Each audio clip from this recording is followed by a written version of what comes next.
Баршаңызға сәлем қыздар. Бүгін мен сіздерге өте дәмді және оңай дайындалатын шоколадты пирогтың рецептісін ұсынамын. Видеоны соңына дейін қараңыздар.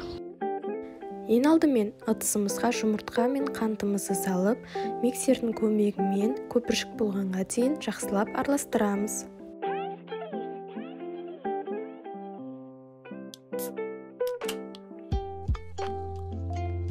Келесі кезекте сүтімізді қосамыз және күнбағыс майын да құйып, көпіршітіп араластырамыз.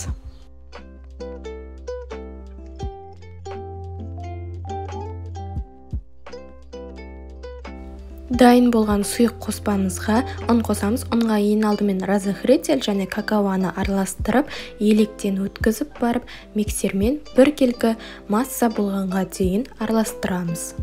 Дайын болған массамызды ыдысымызға құямыз. Менде диаметрі 28, сіздер 22-24 диаметрліге құйсаңыздар болады. Сол кезде көтеріліп үлкен болып шығады. Қызып тұрған пеште 180 градуста 20-30 минутқа пісіріп аламыз.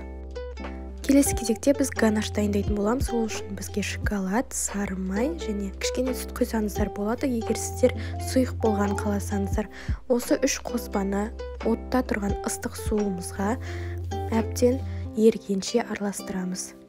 Дайын болғаннан кейін біздің пирогымыздың үстіне құйып бірдей қылып жайып шығамыз. Пирогымыз бөлме температурасына суып болғаннан кейін 1-2 сағатқа тоңазытқышқа қалдырамыз.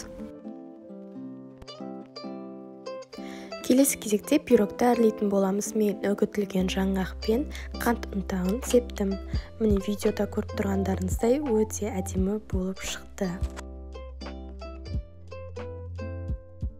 Сіздер жеміс-жидек қойсаңыздар да болады бетіне. Ол өздеріңіздің фантазияларыңызға байланысты. Осымен біздің шоколадный пирогымыз дайын. Қыздар, өте жұмсақ әрі дәмді болып шықты. Бірінші жасағаннан-ақ сіздер де міндетті түрде дайындап көріңіздер. Маған лайк басып, комментарий қалдырып тіркелуді ұмытпаңыздар.